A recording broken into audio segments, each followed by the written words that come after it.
Hola, buenas tardes, bienvenidos a Casa SEAT. En el café literario de hoy tenemos a dos invitados de Madrid y Zaragoza, Edu Galán y Sergio de Molino, bienvenidos. Y son dos escritores que nos convocan hoy con dos libros de no ficción, La Máscara Moral y Un tal González, como sabéis, que están a la disposición de todos vosotros gracias a la librería No Yejiu. Edu Galán ha publicado hasta ahora tres libros. El primero fue Morir de pie, que tuvo una circulación semi-clandestina y que yo leí con mucho gusto y con mucho interés porque me pareció increíble que alguien en España estuviera reflexionando a ese nivel sobre la comedia norteamericana y que tuviera tanta información y hubiera pensado tan en serio sobre los mecanismos de lo cómico en su relación Estados Unidos-España, algo que él ha amplificado en un maravilloso podcast que podéis escuchar en Sonora, Cassettes, sobre los chistes y en el cual vemos justamente el contraste no ya entre Estados Unidos y España, sino entre el humor que a todos nos gustaba más o menos cuando veíamos el 1, 2, 3 en los años 80 y que ahora pues se ha vuelto inviable o incómodo, ¿no? Los chistes de gangosos, por ejemplo, o de homosexuales. Y Edu tiene esa capacidad de archivo, de reflexión enciclopédica que analiza desde la óptica, evidentemente, crítica, pero contemporánea, y ahí lo hizo de un modo muy brillante en sus inicios con Morir de pie, sobre la stand-up norteamericana, y después nos sorprendió a todos con un ensayo erudito, muy documentado, el síndrome Woody Allen, en el cual contaba la historia del escándalo en el cual se vio envuelto Woody Allen a partir del testimonio de algunos de sus familiares y diseccionaba la historia de un modo muy riguroso y muy informado para que tú como lector te posicionaras y entendieras si era justo o no la condena que ha sufrido el director de cine norteamericano. Su tercer libro es La Máscara Moral, por qué la impostura se ha convertido en un valor de mercado, y es sobre el que hablaremos el día de hoy.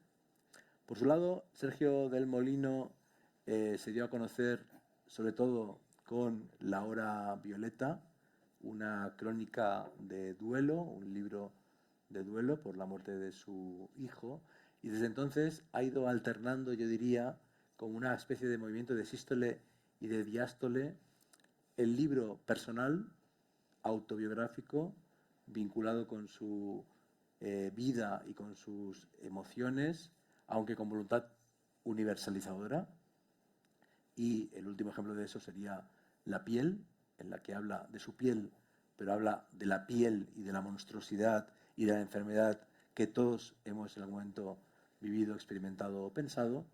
Y eso lo ha alternado con libros como La España vacía o Un tal González, que son más bien crónicas colectivas y yo diría que españolas. Y ahí él se sitúa, yo creo, en la tradición de Galdós, que está mencionado en los epígrafes de Un tal González, la generación del 98 y los ensayistas y cronistas que han querido pensar España como problema. Y esa especie de movimiento entre el yo y lo español, entre lo individual, lo colectivo y lo universal, se ubica el conjunto de su notable trayectoria. Todos y todas lo conocéis también por sus artículos en el diario El País y por sus colaboraciones en radio, igual que Edu lo conocéis también por sus redes sociales o por su intervención en televisión.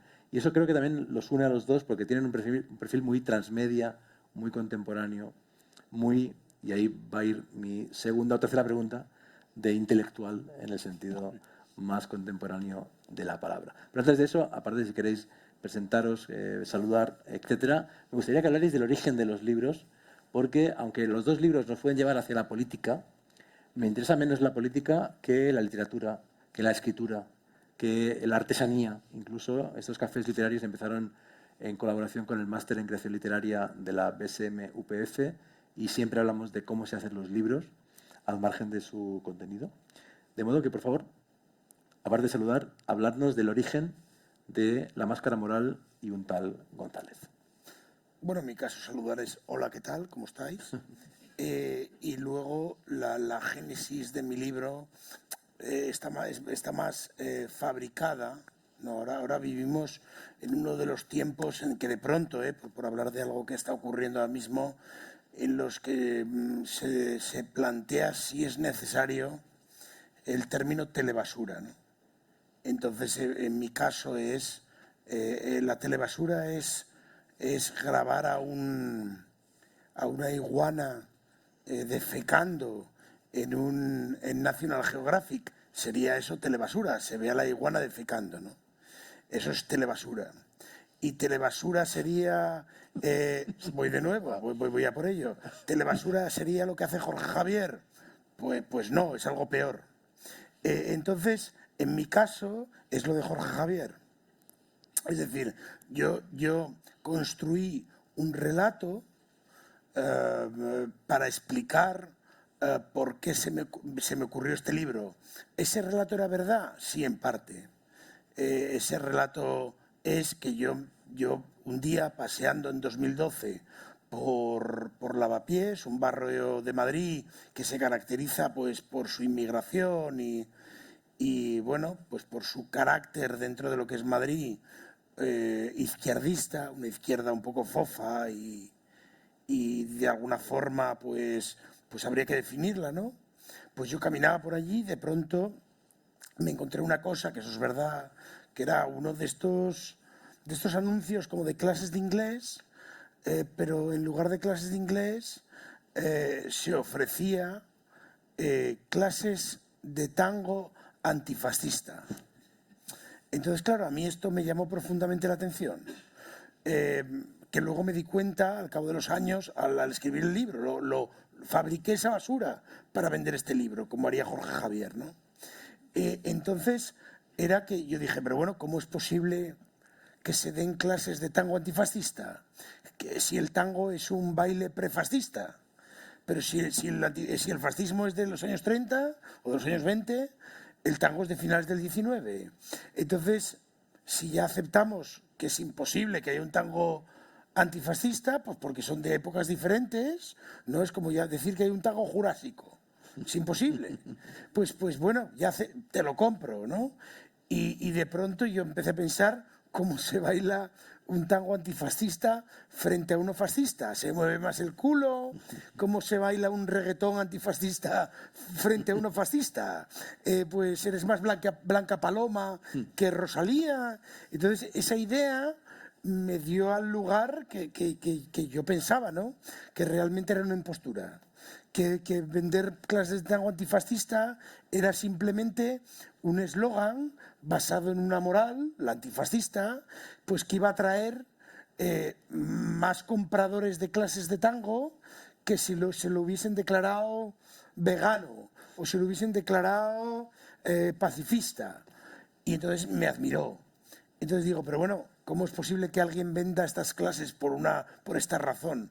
Y a partir de ahí, a partir de una cosa que yo no pensé en aquel momento, es decir, la fabriqué como la telebasura, pues se me ocurrió empezar a hacer La Máscara Moral y empezar a ver por qué narices bebemos agua en vaso de cristal y no en vaso de plástico o en vaso de cartón, y por qué beberla en vaso de plástico es mejor o parece mejor, digamos como decisión individual, que beberla en vaso de cristal, o por qué poner en Twitter All Lives Matter es mejor que no ponerlo. Pues bueno, preguntas. No me ha quedado claro qué relación tiene todo esto con una iguana cagando. Sí. Una iguana cagando es necesario que cague. Sí, claro, y grabarla cagando, es necesario verlo. Ahora, decir, pues yo qué sé, o sea, que grabar o construir que una iguana caga cuando no caga, o sea, poner... No, Pero tú cuando mira, has visto un vídeo de una iguana cagando. muchas veces, pero sobre todo es la idea de no construir la falsedad, ¿no? Como se construye ahora, ¿no? De construir el conflicto, de no construir la iguana cagando, de colocar la mierda al lado de la iguana. A mí no me molesta ver a una iguana cagando, me molesta ver que alguien coloca al lado de la iguana una mierda y dice que acaba de cagar. Bueno, Esto en el sería caso, un poco la idea. sobre el tema de la falsedad, he dicho que Quien la venía, pille bien, que no que la deje. que venía de Madrid, es verdad, pero es de Oviedo, como se ve en su acento. Solo quería Sí. rectificar ese detalle para que Pero no se me puede acuse pasar, ¿eh? de falsedad. Es como una iguana cagando. Sergio, ¿cómo Tú fue me puedes traer de cualquier sitio. el origen de tu libro? Bueno, yo ni paseé por Lavapiés ni vi una iguana cagando. Son génesis distintas del libro. Menos mal. Al principio has hablado de mis dos facetas, la más narrativa autobiográfica y la más ensayística, y has hablado como de que la ensayística habla mucho de España y has tenido un lapsus estupendo, porque los lapsus yo creo que dicen la verdad, en el cual has dicho la generación del 28, mezclando la generación del 27 y la del 98, que es maravilloso porque funden las dos, ¿no? Yo creo que esas dos invenciones culturales que son la generación del 98 y la del 27, realmente construyen el discurso sobre España, ¿no? Y que no existía hasta entonces. Y yo sí que me considero deudor intelectual de todo aquello, ¿no? Y entonces sí que tanto la España vacía, que es el libro más destacado, y todo lo que ha venido después, tiene que ver con esa preocupación de qué diablos es este país y cómo convivimos y cómo nos hemos matado, cómo hemos construido de forma, a mi entender, milagrosa una democracia a partir de las ruinas de una dictadura, y cómo hemos llegado a ser una sociedad que funciona mal que bien y en la cual hemos creado uno de los mejores lugares del mundo. O sea, y todos los que hemos viajado un poquito por el mundo sabemos que es así, ¿no? Entonces hay una línea de pensamiento que es anterior a la España vacía, pero que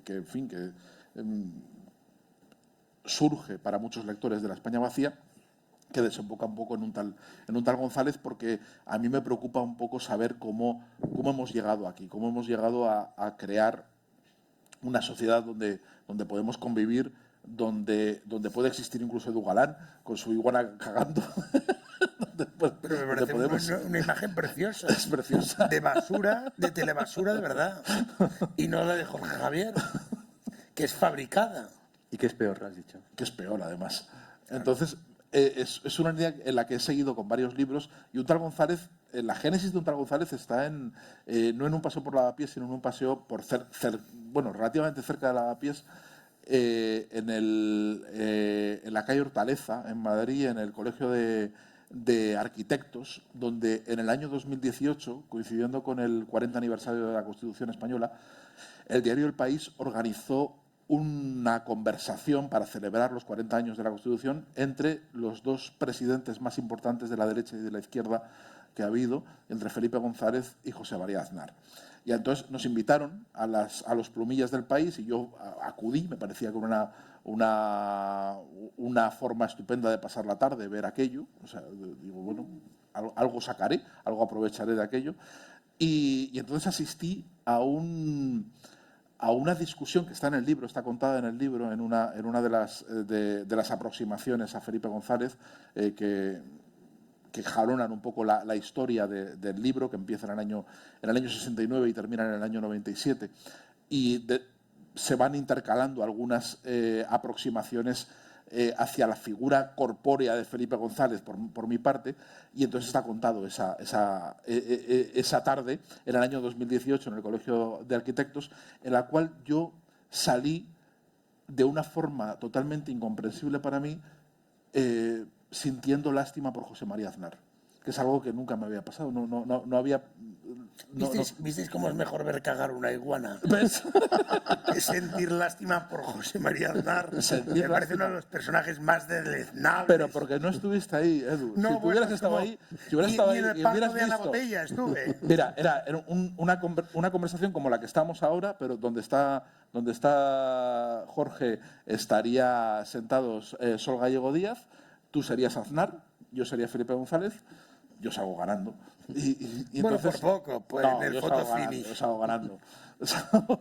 Y entonces había Aznar quería ser amigo de Felipe, quería en un auditorio que era partidario de Felipe González, porque estaba compuesto fundamentalmente por gente del país, del Grupo Prisa y antiguos ministros de Felipe González, estaba Solana, estaba un montón de gente muy afín, y Aznar no tenía partidarios dentro del grupo, no tenía casi nadie dentro del público. Y Aznar quería apropiarse parte del aura de padre de la Constitución o del espíritu del 78 que reivindicaba Felipe González, que lo reivindicaba con mucha gracia, y entonces él intentaba apropiarse, decir, yo también soy del espíritu 78, pero no colaba, no había forma de que aquello colase, y Felipe González a cada broma de José María Aznar le despreciaba. Parecía aquello como un combate entre un caniche y un San Bernardo, como un caniche en el cual intentaba todo el rato ser amigo y a San Bernardo le apartaba así con una pata, ¿no? O sea que muy digamos elegante. que tú escribiste un libro de González porque te daba pena Aznar. No, O sea, que eso es una cosa fue lo que me freudiana provocó asquerosa. Eso fue lo que me provocó Esto es como si te acabo de decir, tú escribiste un libro porque te querías follar a tu madre. Y me parece... Lo cual me parece una razón estupenda. Cosa horripilante. La mitad de la literatura universal está escrita por esa razón. Bueno, pero dejemos de hablar de Carrión. Sigue.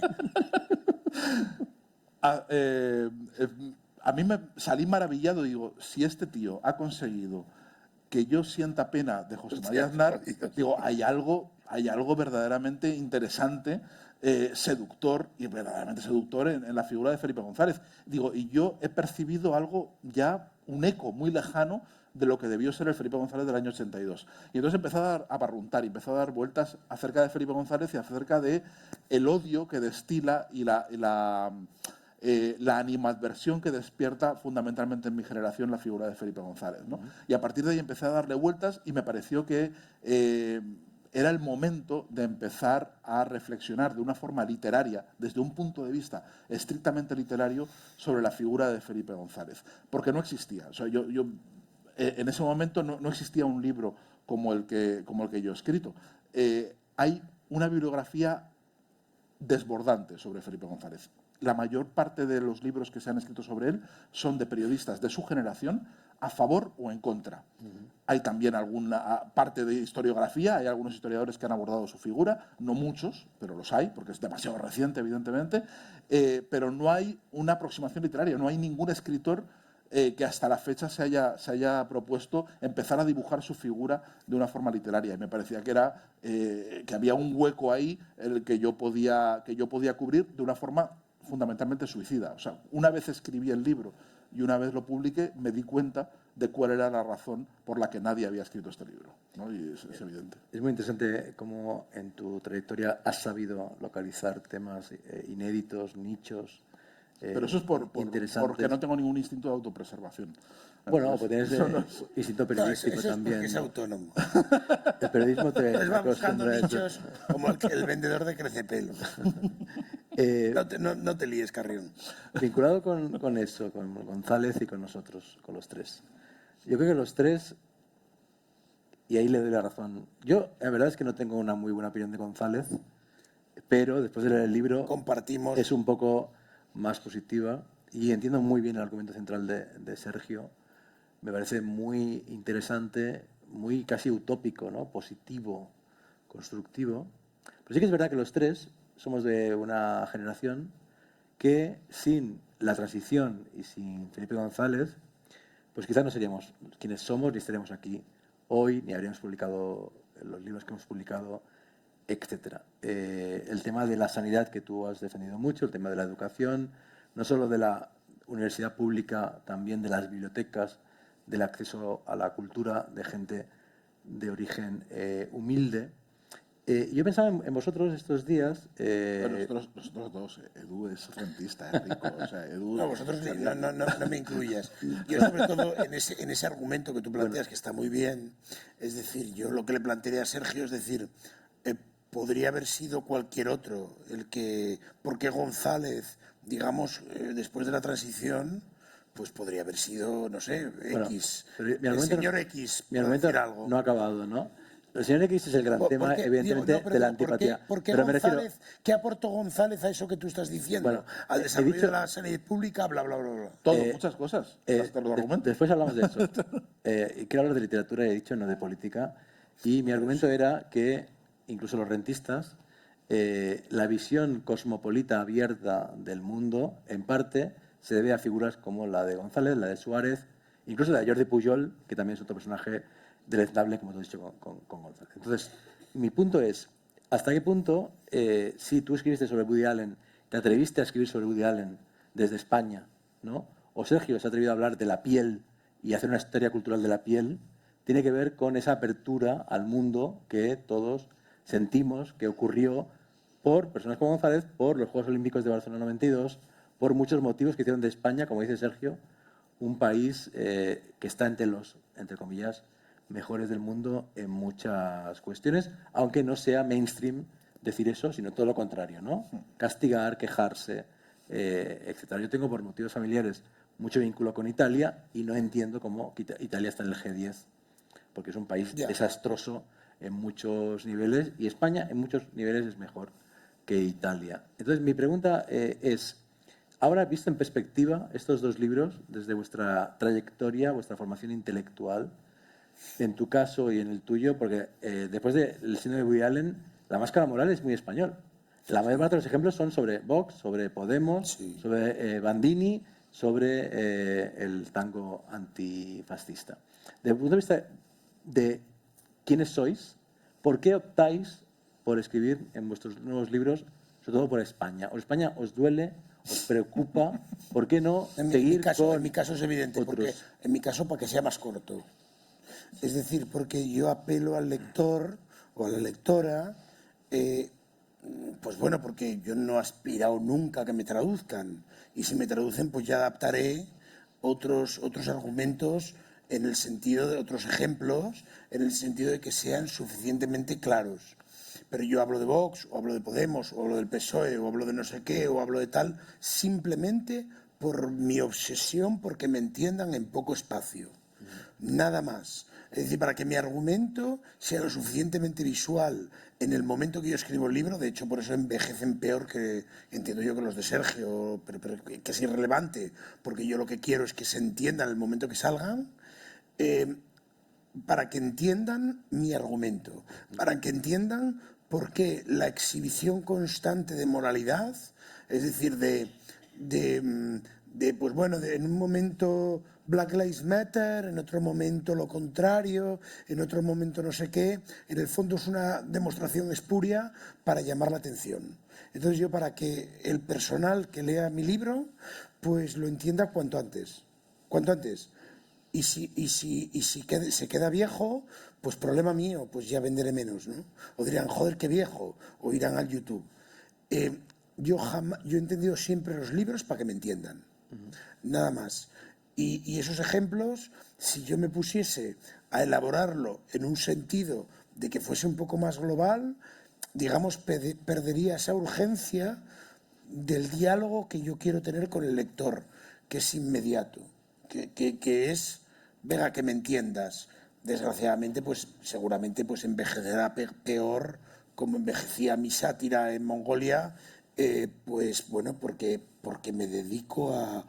Si sale el día 22, pues pondré un ejemplo del día 22 por la tarde. Y pues nada, pues al cabo de semanas, viendo cómo va la información y cómo va la tal, pues envejecerá peor.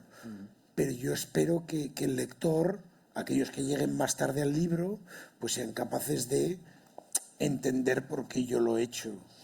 Pero bueno, esa es simplemente la idea, ¿no? De que la visualización de lo que yo argumento teóricamente, si de pronto yo ahora, si yo hubiese argumentado hace un año, que lo argumentaría encantado, contra los vientres de alquiler, pues no hubiese utilizado a Obregón. Pero si lo argumentase ahora, la hubiese utilizado directamente y la metería en una prisión de alta seguridad, porque eso es lo que se merece, y que le quitaría la custodia. Entonces, pero claro, en aquel momento que yo lo escribí no existe. Y bueno, pues nada, pues Provitina, que aguante muchos años y que la críe bien. Y que no cague Que no cague de una iguana. Que no cague de iguana. Joder. Porque es gentuza. Las iguanas cagan mejor que Ana Obregón. ¿Cómo caga una iguana? Yo no he visto nunca cómo caga una iguana. Cagan como las ovejas en lacasitos. Como las abejas. En fin. Ovejas. Ovejas. Pero bueno, entendamos que esa es la imagen que trasladas al lector inmediata. Por eso envejecen más tarde que los de Sergio. A ver, a mí no... O sea, has empleado la expresión eso de Unamuno, de me duele España. No, a mí no me duele en absoluto, ni muchísimo menos, no tiene nada que ver. Pero sí creo que a veces la literatura española, creo que por una rémora del franquismo, y creo que en parte también por lo que cuento en Un tal González, por la aceleración de la modernidad que supuso los años 80, ha despreciado mucho la reflexión sobre el propio país. Se ha despreciado y se ha visto como carpetobetónica, como una cosa garbancera y como algo que no tenía interés, ¿no? Y la gente que, en el ámbito de la literatura, lo moderno ha sido siempre ponerte en la piel de pensadores y de escritores internacionales y pensar tu obra en unas dimensiones globales. Cosa que me parece disparatadamente provinciana, es decir, propia de provincianos, porque en el mundo actual probablemente el único ámbito donde el Estado-Nación sigue teniendo vigencia es en el pensamiento, y en el pensamiento y en la discusión pública. O sea, las discusiones en Europa, en Occidente, siguen siendo nacionales. Las cosas que discutimos en España son distintas a las que discuten en Francia. Es verdad que hay cosas comunes y corrientes comunes y preocupaciones comunes y Vox al final no es más que una sucursal de la extrema derecha que va surgiendo por otros sitios y que al final llega aquí, y evidentemente hay que entenderlo todo en términos internacionales, pero la discusión se entiende en términos nacionales y la comunidad política la forma la nación. Entonces, pensar sobre la nación en términos literarios, en términos de pensamiento, creo que sigue siendo relevante, sigue siendo lo importante. Entonces, no es que me duela ni nada, sencillamente a mí me preocupa el lugar en el que vivo, porque vivo en él, nada más, o sea, no por otra cosa. Y porque creo que hay que valorarlo en ese sentido, con lo cual lo he incorporado como eje de mi pensamiento de una forma central, pero porque vivo y porque creo que es una cosa que viene de suyo y que es natural y que a ningún escritor francés o a ningún escritor inglés ni a ningún escritor italiano se le plantean estos dilemas. No se le dicen, pero ¿por qué estás dándole vueltas en torno a lo que es Francia o lo que es... Esto es un eterno constante en toda la literatura de todos los países. Y en España, durante una época que ha sido de excepción, yo creo, no lo ha sido así, pero ya está normalizado. Quiero decir, me parece plenamente consecuente con lo que somos el estar reflexionando acerca de nuestra historia reciente, y creo que forma parte del trabajo literario común y normal de cualquier escritor de cualquier país, preguntarse qué diablos es el país en el que vives, cuáles son sus figuras relevantes, y en ese sentido, pues para mí Felipe González me parece que, independientemente de lo que pienses sobre él y de tu postura política en torno a él, que también es irrelevante, porque es una figura política periclitada por completo y que pertenece al pasado, Felipe González es una figura importantísima y crucial que ha definido en buena medida el país en el que vivimos. Y entenderle a él es entenderle a nosotros, ¿no? Entonces creo que me parece una postura completamente natural y consecuente el fijarnos en ello. No tiene nada que ver con ningún dolor nacionalista. Yo no me considero en absoluto un nacionalista en ningún sentido, pero sí creo que viviendo en un país es consecuente pensar en él. O sea, no tiene más. Y en ambos libros, además, hay una perspectiva totalmente internacional. Las referencias Se habla mucho de las relaciones de política internacional de González. El libro empieza en Francia. Tiene mucha importancia Francia como espejo y como lugar tanto del exilio como después de las relaciones internacionales. Hablas de Venezuela, hablas mucho de los políticos del norte de Europa cuya amistad, ¿no?, y diálogo fue muy importante para González. Y en tu caso, pues, evidentemente, tus referentes son sociólogos, psicólogos de todo el mundo, pero también muchos de Estados Unidos. En términos más de confección literaria, de estructura, de detalles, a mí me ha gustado mucho, Edu, el capítulo 6, que es el más literario, Sí. Moraleja, que es Sí. un capítulo hecho solo con citas, ¿no? O sea, tú no das la moraleja, sino que el lector la construya con citas de Nietzsche o de Gonzalo Suárez o de William Blake. Y en tu caso, Sergio, lo que más me ha llamado la atención a nivel de artesanía es la decisión de la elipsis con el capítulo sobre el golpe de Estado, ¿no? No solo esa, no es la elipsis más gorda que hay. A mí es la que más me llamó la atención y pensé, bueno, qué bueno, ¿no? O sea, ya Cercas dedicó un libro entero, digamos, ¿no?, entre otro tanta bibliografía, qué inteligente, ¿no? Aquí, bueno, doy un salto, ¿no? Contadme esas cuestiones más técnicas de A mí, si me permites mi libro, porque no me acuerdo ya. O sea, En La máscara moral, se dice. no, ¿Te acuerdas? no era síndrome de Woody Allen.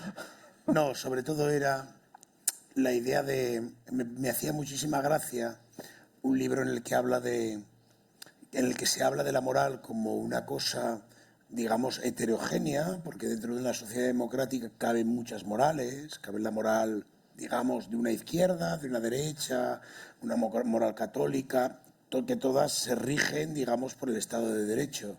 En Irán solo cabe un tipo de moral que además certifica el Estado, ¿no?, que es la moral islámica radical. Por poner un ejemplo, en una sociedad feudal solo hay un tipo de moral, la que el Estado feudal determina, ¿no?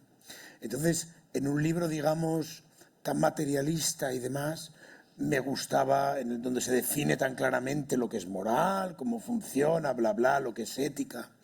Me gustaba terminar con un momento literario dando una moraleja, ¿no?, que probablemente es mi moral, ¿no? Entonces, pues por ejemplo, aquí aparece Nietzsche, aparece Bueno, aparece Erving Goffman, aparece Kaufman, William Blake, Platón, Paul Schrader y una frase falsamente atribuida a Marshall McLuhan. Pero yo creo que la que define mejor este libro es una de Gonzalo Suárez en su extraordinario último libro, que es El cementerio azul, que creo que es como un revulsivo de Gonzalo, que en mi opinión no llevaba sin escribir algo así desde El asesino triste, en los 90, y de pronto dice, pues que estoy aquí todavía, ¿no? Y de pronto Gonzalo dice, el miedo a los demás deviene en miedo a uno mismo, ¿no? Y creo que esto define nuestra sociedad cada vez más individualista, cada vez que se define por una idea fofa de moral, mi moral, lo que yo tengo, cuando la moral siempre está referida a los demás, lo que yo siento de dentro, lo que significo yo por dentro, cuando tú no significas nada. Y cuando el miedo a los demás siempre acaba, es decir, cuando tú te autodeterminas, esta cosa absurda de la autodeterminación, ¿no? Autodeterminarse moralmente, ¿no? Cuando realmente lo que te determina moralmente son los demás, porque quieres pertenecer a determinados grupos y porque las morales son mejores unas que otras, pero tú decides en cuál estás, de ahí que haya gente que decida pertenecer a una moral integrista, religiosa, y otros decidan pertenecer a una moral democrática, es decir, esa decisión depende más de valores sentimentales que de valores racionales, pero todas aquellas morales que devienen, digamos, al miedo a los demás, es decir, al rechazo a los demás, son morales que hay que fumigar,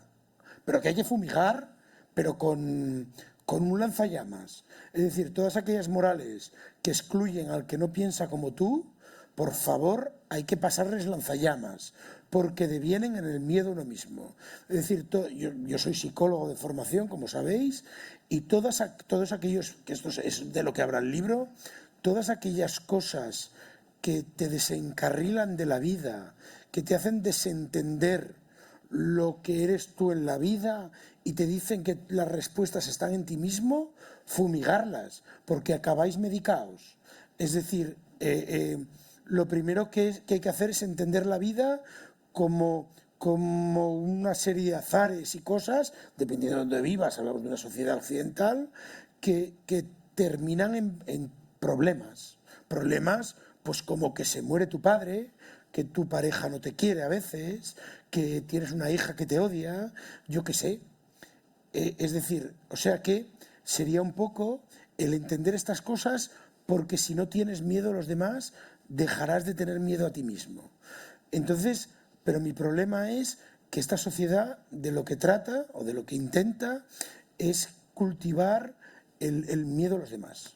El miedo a los demás y de ahí esta sociedad y las herramientas que nos dan para comunicarnos, que son los móviles, donde nos saquemos una foto haciendo no sé qué, haciendo no sé cuánto, donde señalemos.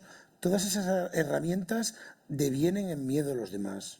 Y al final lo que acaban, y de eso trata la máscara moral, que trata de el engrandecimiento propio moral para señalar a los demás, deviene en una inseguridad propia muy grande, que termina en ansiolíticos, termina en antidepresivos, y bueno, en ese sentido sería un poco la construcción intelectual que hice para el libro. Y ahora te contesto, ahora sé que quieres que hablemos de literatura, pero la literatura también tiene que ver con el contenido y con el impulso moral que la lleva, yo creo, y en un caso como mi libro tiene especial importancia. Pero hilando con lo que decía Edu, que me parece importantísimo, en un plano político, en un plano estrictamente político y de concepción de la democracia, esto se traduce, lo que plantea Edu, se traduce en una idea de la democracia que suena banal y que parece que da hasta vergüenza defenderla.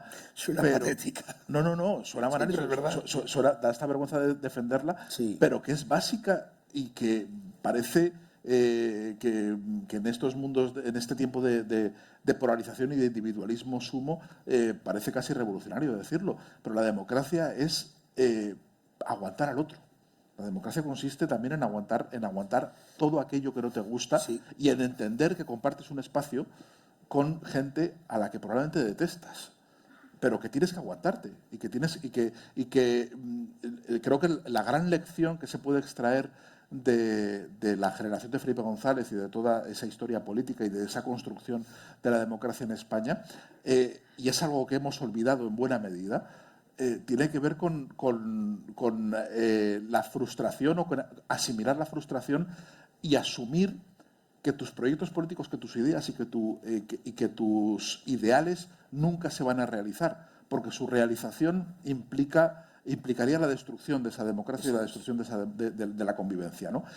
Asumir que la democracia es un fracaso, asumir que la vida democrática en términos políticos implica necesariamente un fracaso, es una lección que hemos olvidado en muchos sentidos, y creo que tiene que ver también, está muy vinculado ese desprecio a esa idea y a esas concesiones que hicieron en los años 70 en la generación de la transición, que lo entendió perfectamente, pero lo entendieron porque vivían en un momento muy crítico y porque tenían muy reciente la violencia política, y la tenían no solo reciente, la sufrían y la vivían de una forma acuciante. Entonces, para ellos era de una forma, entendían de una forma natural que no podían llevar a cabo sus proyectos políticos hasta el final, sino que había siempre que negociar, y que la democracia es una negociación permanente y una conversación permanente en la cual ningún proyecto político puede llevarse a término. Siempre hay que negociar, siempre hay que ceder. El individualismo en el que vivimos, y que denuncia Edu Galán en su Máscara moral, y que tiene mucho que ver con la mercantilización absolutamente del yo y del todo, y que es lo que plantea en su ensayo, nos lleva a pensar lo contrario, y nos lleva a un pensamiento de raigambre totalitaria, en el cual pensamos que podemos eliminar de nuestra vista aquello que no nos gusta, incluso exterminarlo de la discusión pública. Todo aquello no nos gusta. Y de ahí viene la política de la cancelación, viene ahí todo, absolutamente todo, ¿no? Es un pensamiento infantil. Es un pensamiento infantil. Todo lo que te incomoda puede ser apartado. Lo que no veo no existe, ¿no? Evidentemente. Y ser demócrata, desgraciadamente, no es solo saber perder, es saber perder por goleada.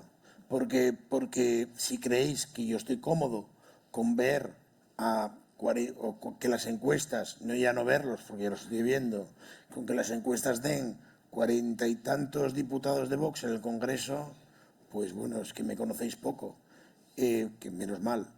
Me produce un asco por mis congéneres extremo, pero extremo. ¿Pero qué hago?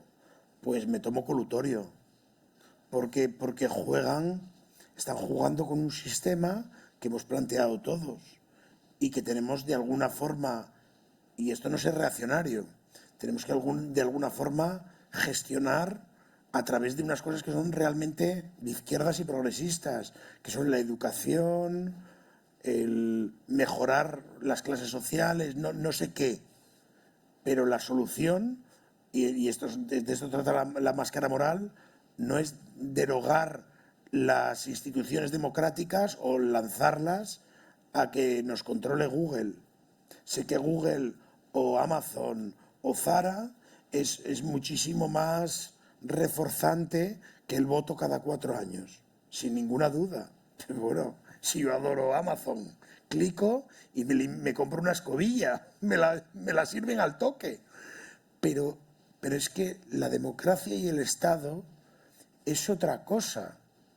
Es que es otra cosa, que preserva unos valores muy superiores al corto plazo, al infantilismo, muy dolorosos, porque yo veo cosas que se votan, como por ejemplo este asqueroso en Orense, que se llama Jácome, o os pongo 1000 nombres, y no lo puedo aguantar, pero esa paradoja de los antidemócratas en la democracia, pues diríamos que es similar al horror que tiene respirar, digamos, el horror que lleva el hecho de respirar, porque sabemos que todos aquellos que respiramos algún día moriremos.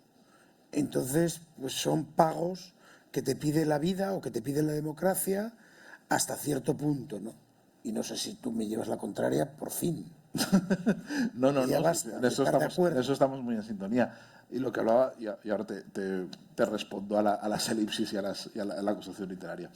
Pero lo que plantea y mi preocupación y por qué me interesa esa época y esa figura es porque creo que fue un momento muy importante en la historia de España en la cual esto se entendió muy bien. Y creo que hemos ido olvidándolo. Hemos ido olvidando esa idea de que convivir y vivir dentro de una sociedad consiste en bregar con la herencia que uno tiene. O sea, uno hereda un país y tiene que bregar con lo que existe. Si no es uno un revolucionario que quiere quemar todo y echar sal sobre la tierra para que no crezca nunca nada, pues tiene que asumir que el otro está ahí y que hay que concederle cosas y que hay que negociar constantemente. Y eso es el legado que nos hizo la transición, ¿no? Cuando se plantea, muchas veces en las tertulias, en los encuentros literarios con el libro, siempre se plantean dos cuestiones, ¿no? Dice, ¿y por qué Felipe González dejó pendientes, o los gobiernos de Felipe González dejaron pendientes la relación con la Iglesia y con la monarquía? Digo, pues porque lo consideraron irrelevante. Es decir, yo no sé si esto es acertado o no, pero eligieron qué batallas había que luchar y cuáles no. Y decidieron que la batalla de la Iglesia y la batalla de la monarquía no había que lucharlas, porque si las combatías, el mal que ibas a producir a la convivencia era superior al bien que ibas a provocar. Y entonces decidieron renunciar a esa parte de sus convicciones, que era central, que era importantísima para ellos, decidieron renunciar y hacer concesiones en aras de mantener un Estado y mantener una convivencia que era mucho más relevante para ellos, ¿no? Tenían una mirada mucho más generosa y mucho más amplia de lo que es la tuvieron convivencia miedo democrática que ahora. No lo creo. No con creo. la Iglesia, no tanto con la monarquía, porque la monarquía... Pues, No, la Iglesia llega un momento en el que sí, o sea, creo que se tiene miedo con el ejército al principio, evidentemente, eso es evidente. Es decir, eso, o sea, Felipe González llega a la presidencia del gobierno meses después de un golpe de Estado. Es decir, lo primero que hace Felipe González como acto de presidente del gobierno es visitar la acorazada Brunete. 15 días después de llegar al Palacio de la Moncloa. Es decir, hay una tensión enorme con el ejército que es lo que más miedo da, con diferencia. Con la Iglesia no tanto. Yo creo que en la Iglesia más que miedo era intentar no agitar un avispero que iba a provocar más mal que otra cosa. Yo no sé, o sea, creo que a la vista de hoy muchas de esas decisiones yo creo que se ven acertadas. En el momento fueron muy polémicas, en el momento fueron muy cuestionadas. Hombre, visto hoy, ya, sí. Visto ahora además que en TV3, por hacer un sketch de la Virgen del Rocío, parece que acabas de matar. Pero eso es por a nacionalismo, Andalucía. no es por catolicismo, eso es por nacionalismo. Y también por andaluz, religión. Perdona que no, te diga, también por nacionalismo. religión. Es Yo he nacionalismo. hecho varios. No, yo he hecho varios también de la Virgen del Rocío y casi me matan a patadas. Claro, pero por nacionalismo andaluz. Esto no lo digas en alto, que estamos en la casa SEAT y te pone un pi. También por una religión que si lo hago, yo lo hice de la Virgen de Covadonga y casi me matan también. Sí. Hice una cosa muy preciosa. Por nacionalismo asturiano también. No, era una cosa muy preciosa que era en la Virgen de Asturias. También lo hiciste del Pilar, me acuerdo. También hice una de la pero me hace más diversión esta que voy a contar en la casa SEAT. Que en Asturias es la Santina, la Virgen de Covadonga. Entonces nosotros hicimos una cosa que era el mejor laxante asturiano, laxantina. Hicimos un bote de la Virgen que te lo quitabas y te lo introducías por el culo. Entonces, yo creo que también hay un punto que ese nacional-catolicismo, también más catolicismo que nacional, que sigue corroyendo determinadas estructuras irracionales. O sea, que es muy difícil, al igual que tú a lo que estás diciendo, hay una identificación total entre ejército y religión, entre guardia civil y religión, que me parece muy difícil este argumento que tú estás diciendo. Pero, Edu, de hacerlo inseparable, ¿no? Edu, el ejército y la policía se reforman de arriba a abajo. Lo que se va dejando sin tocar prácticamente es la relación Iglesia-Estado, que se rige mediante el concordato, que no se llama concordato anterior, y demás, que no se toca en buena medida y que afecta sobre todo a la educación. O sea, cuando se hace la primera ley educativa, realmente la Iglesia mantiene en buena medida sus privilegios gracias a la educación concertada. Es decir, eso es un fracaso que el propio Felipe González reconoce como un fracaso. Es decir, él cree que no se ha desarrollado una educación pública en España tan potente como la que se hizo, como lo que se hizo con la sanidad pública, por no enfrentarse con la Iglesia. Entonces, ¿fue por miedo a enfrentarse o fue por miedo a que la Iglesia sacara a la calle y crear una animadversión que podía mermar otras reformas que se estaban haciendo? O sea, en ese momento una alternativa. En ese momento la elección es estratégica. Pero te falta una alternativa. La Iglesia Católica también es una empresa. En cualquier caso, sí, estamos ya en otra galaxia de los libros. Estamos saliendo de... Sí, y además en conversaciones que tenéis por lo general como buenos amigos que sois.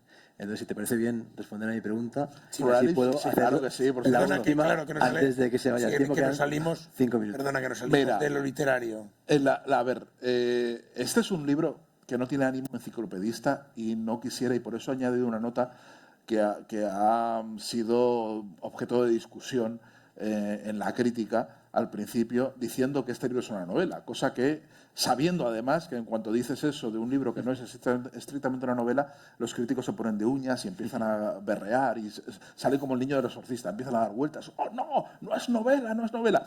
siendo perfectamente consciente de que eso provoca, y además es muy fácil soliviantar a un crítico, es realmente fácil, lo dejé claro para establecer que es un libro que se sitúa solo en el campo literario. Y en ese sentido, si no es una biografía, si no es un libro de historia, y es un libro estrictamente literario, responde a la subjetividad mía. El Felipe González que estoy contando aquí es mi Felipe González. Es un Felipe González que estoy construyendo literariamente a partir de un montón de documentación y a partir de entrevistas y del contacto con el propio Felipe González, con el que he hablado para el libro, pero que es la visión que yo tengo subjetiva. Y desde ese punto de vista, el narrador es soberano. Y en una narración el narrador es soberano. Y si yo no voy a ser enciclopedista, no puedo ser totalizador. Entonces, lo que hago es seleccionar una serie de escenas que son las que componen el libro. El libro se compone de un montón de secuencias, de unidad de tiempo y de lugar, con una serie de personajes, algunos principales, muchos de ellos secundarios, y con un montón de elipsis. Una de las elipsis es las que has contado, no está el golpe de Estado, no está contado el golpe de Estado. ¿Por qué no está contado el golpe de Estado? Porque no están contadas muchísimas otras cosas, porque creo que la centralidad de la historia está ya muy resobada.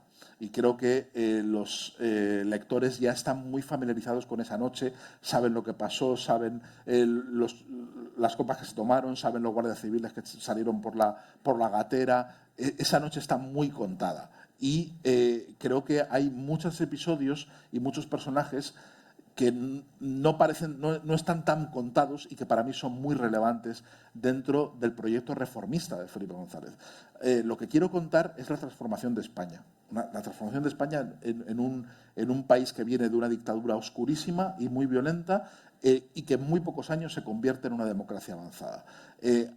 Esa transformación tiene una serie de protagonistas y una serie de actores que generalmente han sido tratados, yo creo que muy mal, por el relato oficial, por la crónica.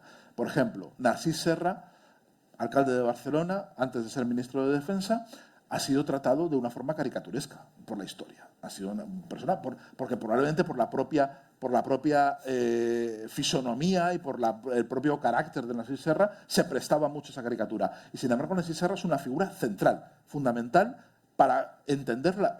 Bueno, es el protagonista de la reforma del ejército, es el que transforma un ejército franquista obsoleto y lleno de golpistas, lo transforma en un ejército digno que está metido dentro de la OTAN. Y eso es trabajo suyo, labor suya de alguien que ni siquiera era militar ni conocía nada del ejército y que se mete ahí. Miguel Boyer es otro personaje que también me parece muy interesante, que también ha sido muy caricaturizado como el marido de la Preisler y como el habitante de Villameona. Todos tenían rasgos seres humanos. Rasgos, claro, todos eran. ¿Quién no se le iba a imaginar tener 50 baños? Eran carne de caricatura todos y lo han sido durante mucho tiempo. Y sin embargo son actores muy, muy, muy relevantes de la historia de España. Entonces yo quería salir de esos clichés y he rehuido el rey no está tampoco. O sea, hay algunos personajes muy interesantes y muy recurrentes dentro de estas historias que yo he apartado para poner el foco en otros aspectos y en otros personajes que me parecen muy relevantes, que explican mucho más lo que somos hoy y que no tienen tanto que ver con la historia que nos han contado y que aparece en las crónicas escritas en buena medida por los periodistas de la generación de Felipe González, ¿no? Y por eso he tomado esas decisiones radicales que yo entiendo que se me critiquen, pero que son perfectamente conscientes. No es que me haya olvidado de que exista un 23F, no me he olvidado, evidentemente, pero lo he cortado de una forma consciente. Muy bien.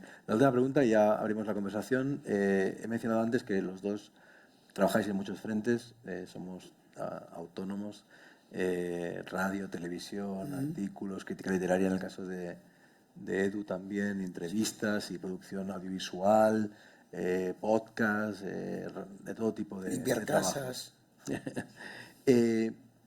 ¿Cuándo sabéis que uno de los temas que estáis barajando y que podían derivar hacia un podcast o un artículo o una crónica del País Semanal tienen la envergadura, la fuerza, la ambición, se imponen sobre el resto de temas y merecen un libro? ¿Qué tipo de criterios, intuiciones respiración.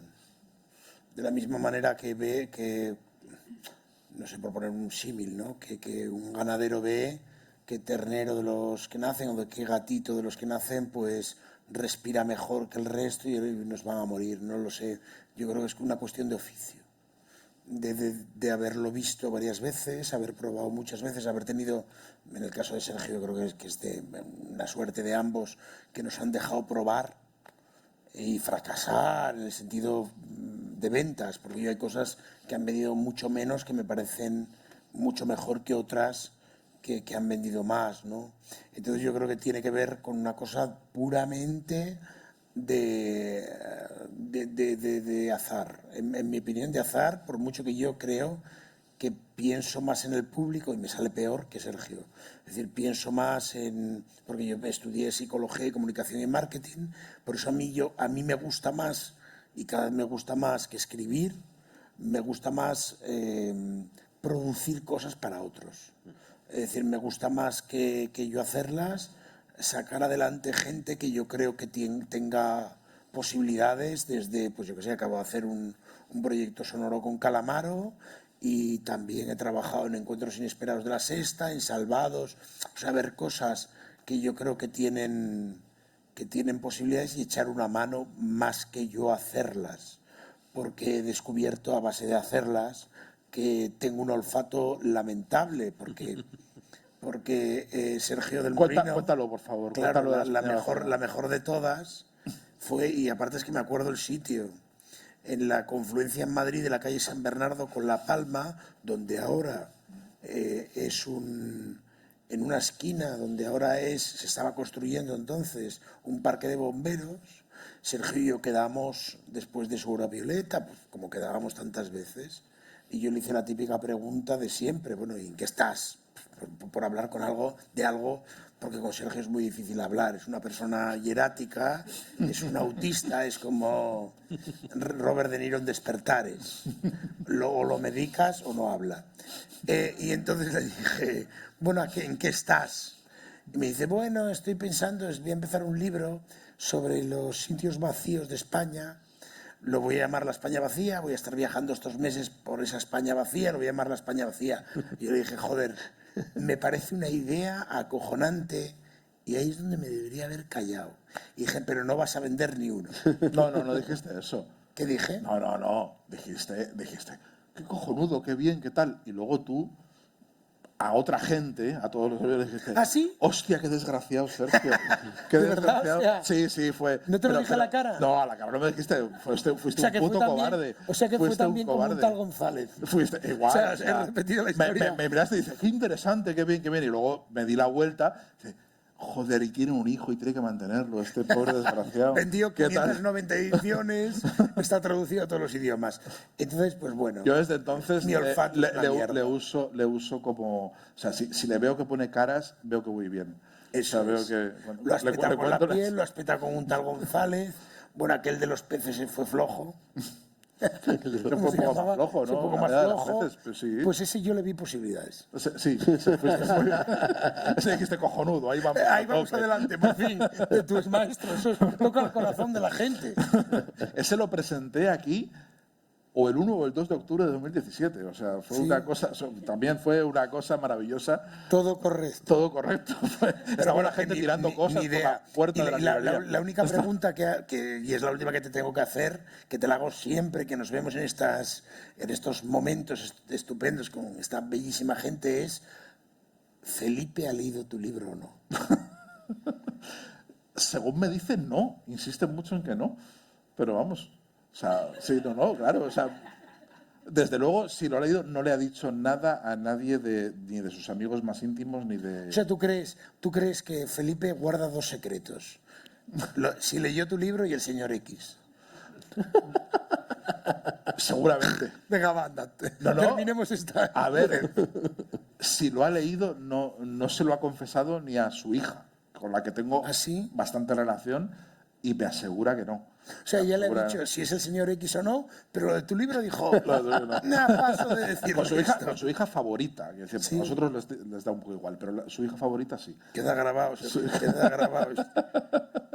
No sé cuál era la pregunta. ¿Cuándo un proyecto se impone y y se impone como Yo no lo libro. sé, no tengo ni idea. A ver, en mi caso es que yo, aunque intento que mi voz esté en todas partes y esté en todo lo que hago, en la radio, en las columnas y en los libros, y que no haya diferencia, o sea, porque es verdad que hay gente que intenta distinguir mucho lo que hace en los medios y su faceta como columnista y como predicador en la radio y como literato y demás, que son cosas distintas. Yo intento que sea toda una misma voz y que se reconozca y que esté en todas partes. Pero no... Es verdad que en la práctica no se contamina mucho, porque mis libros surgen de otros libros. O sea, sí que hay un diálogo entre los libros y sí que hay Hay diálogo, odio la palabra diálogo, lo siento, perdonad. Dije, ¿qué le está O sea, pasando? lo odio. O sea, no es... Pero No, sí pero que... se entiende. Sí, pero matrioscas, son más matrioscas que otra cosa. De un libro sale de otro libro de un quiste van saliendo, de un quiste que es un párrafo de un libro van saliendo otros libros. Pero no creo no creo que tengan que surjan de las columnas o del resto de las cosas que hago. Creo que tienen discursos muy distintos y he aprendido a utilizar mi faceta pública en los medios como una reacción a la actualidad, y reacciono y ahí converso y mantengo una postura de una palabra odiosa que detesto, que es intelectual, en el sentido de alguien que opina acerca de lo que ocurre, y que intenta no perorar y que intenta no hablar desde un púlpito, sino intentar participar en una conversación colectiva. Y luego los libros van por otro lado, es como otra corriente distinta, que en mi mente están muy compartimentadas, no tienen mucho que ver, no se imponen. Un libro no ha salido nunca de un artículo mío, es muy difícil que surja eso, pero sí un libro sí que surge de otro libro mío anterior, sí que hay una corriente que van por ahí. Y siempre estoy escribiendo, quiero decir, o sea, siempre voy, no dejo nunca de escribir. Lo sabemos quienes te seguimos en Twitter y en Facebook. No, pero no dejo Siempre de estás escribir libros. escribiendo. No, lo otro sí, lo otro es garfomanía. Lo otro es una condición, una enfermedad mental, una patología que he conseguido llevar bien e incluso convertir en una profesión respetable. Cuando si en lugar de eso me diera por las tragaperras, pues estaría internado en otro sitio, pero como lo he llevado a través de la escritura, pues he conseguido ser un ciudadano respetable, siendo alguien patológicamente pues muy cuestionable, evidentemente, ¿no? Abrimos la conversación, que no el diálogo, a todos los asistentes. ¿Preguntas para Sergio del Molino o para Edu Galán? ¿Dónde hay gente? Allí. Si tenéis preguntas, genial, ¿eh? Si no, tampoco pasa nada. Sobre todo recordar que ahí a la puerta hay una librera. No queremos vender libros por nosotros, que somos gente de mucho dinero, que es irrelevante, sino es que hemos cedido el 100% del dinero del libro a la librera. Esto es falso, pero como lo digo muy seriamente, puede parecer verdadero. Pero compren libros, por favor. La Máscara Moral. La Máscara Moral. Tal González, La Máscara Moral. Compren, por favor. Compren, de verdad, para hacer justificado la visita de la librera. Que coma caliente esta noche. Efectivamente. No es por nosotros. No por nosotros. Si al final nos llega un 10%. Edu, calla. Cuando salgáis de aquí y os veáis de nuevo Edu y Sergio juntos y se genere ese silencio incómodo que le obliga a Edu a repetir la pregunta de en qué estás y qué estás escribiendo, ¿qué le responderás? Joder, qué elaborada. ¿En qué estás tú? ¿En qué estoy yo? Estoy escribiendo una novela de la cual no puedo decir gran cosa, pero que ya llevo bastante avanzado. Pero no puedo decir gran cosa porque me lo han prohibido por contrato. Pero estoy en ello. Pues yo estoy preparando un proyecto... Pero a ti no te han preguntado, Edu. Y es que en mi caso... A ti no te han preguntado, no interesas, Edu, tú no interesas. te lo preguntaba a ti. Me lo preguntaban a mí. Ah, vale. A ti no, tú no. Da igual, Tú da igual lo que hagas. No lo puedes... Porque va a ser bueno, contigo duda. No, Edu, sí que nos interesa, Edu, te queremos. No. Cuéntanos. Lo mío No es seas producción. condescendiente, no lo necesita. No, sí. A estas edades. Pues nada, siguiente. No, Edu, ¿qué estás haciendo, Edu? No, es que no lo puedo contar. Estoy en producción todo. Es decir, no estoy escribiendo. Cada vez me cuesta más escribir. Edu es muy generoso y ha apoyado muchos proyectos cinematográficos y de documentales y de todo tipo. El que más me hace más ilusión, si podéis verlo, Jerónimo Granda. es Jerónimo Granda. Me gusta mucho, pero es Tiempo Después, de José Luis Cuerda, la última película que nos costó muchísimo sacar adelante, que está en todas las plataformas, está en Movistar, está en Filmin, y que fue la última película de José Luis, al que yo quería muchísimo, y que nos costó años de sacar adelante y se consiguió poco antes de que José Luis se pusiese muy malito, y José Luis fue tan listo y tan surrealista que fue capaz de morirse antes del coronavirus. Y para mí es lo más orgulloso de lo que estoy en mucho tiempo y bueno, que probablemente estaré en toda mi vida. De hecho, en esa película distópica, Sí, real, sí. Satírica, Año inclasificable, aparece Martín Caparrós, el Sí. escritor argentino, como almirante, en un papel interesante y pintoresco.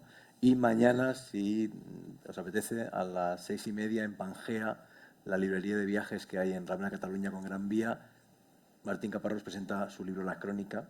Y si veis esta noche la película, podréis ver, preguntarle sobre su papel, que a él le llena de orgullo haber sido el almirante en la última película de José Luis Cuerda. Miguel. Sí, yo quería preguntar a Edu cómo afronta su retorno a la profesión arbitral en un momento en que está muy necesitada Esto es boicot del propio editor. de prestigio después del caso Negreira. Si esto es el primer paso para una toma de posición más amplia. Sí. Y quiero preguntarle a Sergio si se compromete a presenciar ese redebut de Edu como trencilla. Lo primero que hay que decir sobre el arbitraje, yo fui árbitro desde los 13 años hasta los 23. Lo cual explica muchas cosas. Claro. Y lo que hay que decir sobre el caso Negreira es que, en mi opinión, engrandeció los valores morales del arbitraje, que me parecían mucho peores que los que representaban Negreira y los pagos del Barça, o bueno, que serían de cualquier otro club. Es decir, cualquier día empezamos a levantar y aparecen pagos de Jesús Gil, del Real Madrid, bueno. Entonces, la noticia que quiere lanzar Miguel es que en la Feria del Libro de Madrid ocurrirá un hecho histórico, un partido de vuelta. En la Feria del Libro de Frankfurt se enfrentaron la selección alemana de escritores. De pronto dices, se enfrentó la selección alemana, y te quedas así, de escritores, y todo el mundo dice, pues sigo tomando algo. Ya, pero ganaron. Contra la selección española de escritores, que es como decir, no sé, la selección española de astemios. Y todo el mundo, qué bien, de astemios asturianos, ni uno vale. ¿No? Entonces es absurdo. Entonces se enfrentarán en la Feria del Libro el 3 de junio la selección española de escritores frente a la selección alemana de escritores, ¿no? Y parece ser, según Miguel Aguilar, que yo regresaré al arbitraje hasta que me dé un síncope, porque la noche anterior voy a la boda de Kiko Matamoros. Entonces probablemente entraré en coma. Y Miguel Aguilar, porque es un editor de los que no busca el margen comercial, sino la vida de sus autores, me hará el boca a boca. Miguel? Dicho esto, dejemos de gilipollas. Dicho esto, Dicho sí, esto, claro. hay No, un no. capítulo muy bueno en La Máscara Moral sobre la Máscara Moral del deporte, Sí. De los mejores del libro. Y ya que estamos hablando del tema, yo fui árbitro de baloncesto ¿Ves? de los 13 a los 22 años. Madre mía, Pues casi. vidas paralelas. No, sobre todo, yo en el libro defiendo que los valores deportivos, especialmente los actuales, son una máscara moral para vender más entradas. Es decir, no se puede defender que el deporte, especialmente de élite, que es el que consumimos todos, tenga unos valores extremos. Es decir, unos señores que de pronto no tienen ningún problema, siendo multimillonarios, de fichar por un país hediondo o ganando dinero de gentuza, tal como los jeques de Arabia Saudí, ¿no? Entonces, a mí, el próximo que me diga que el principal culpable es el barón de Coubertin, que trastocó los valores olímpicos, que tampoco teníamos nada que alabarlos, de la antigua Grecia, y los trastocó, nos vendió que, pues bueno, que esos valores eran lo máximo del ser humano, cuando el varón era un nazi que aplaudía a Hitler, ¿no? Entonces, el próximo futbolista al que aplaudimos, pues por favor, démonos cuenta, el fondo La Máscara Moral trata de eso, es un libro platónico en ese sentido, de distinguir en lo que te dicen que son los valores de un deporte o de lo que sea y lo que hacen por esos valores, ¿no? Es decir, nadie puede defender actualmente que el fútbol de élite tiene unos valores superiores a nada. ¿A qué va a tener? Si son rateros, son una gentuza impresentable, pero que se van a Arabia Saudí siendo multimillonarios. Entonces, pues nada, el próximo al que aplaudamos, recordemos que estamos aplaudiendo a meter en burka a las mujeres, a apedrear homosexuales. ¡Qué bien que ganó el Barça! ¡Qué bien que ganó el Madrid! ¡Qué bien! La misma mierda. Y eso lo digo... Aquí lo digo al lado del Bernabéu. ¿Qué valores son esos? Nos lo están estafando. Dicho esto, pues a ver si puedo salir, si hay una escolta de... que tampoco quiero... Ha sido tan sutil y leve la opinión que no me ha quedado claro tu postura. Me dan profundo asco. Me dan profundo asco. Y los veo igual, pero me dan asco. Dicho lo cual, sí, intentaré asistir a la vuelta al arbitraje de Edu Galán, porque se ve que es un árbitro justo. Y que expulsará a Miguel Aguilar a la mínima de cambio. Se ve que es ecuánime en sus opiniones. No sé si hay alguna otra... No, vamos a dejarlo aquí. Nos vemos el 1 de junio con Juan Villoro, el escritor mexicano, aquí en Casa SEAT. Es el último café literario de la temporada. Hemos hecho 8 con la de hoy, y la novena el noveno encuentro será con Juan Villoro. Noye Giu, como siempre, vende los libros. Si queréis que Edu o Sergio os lo firmen, están disponibles para ello. Y un aplauso para Gracias.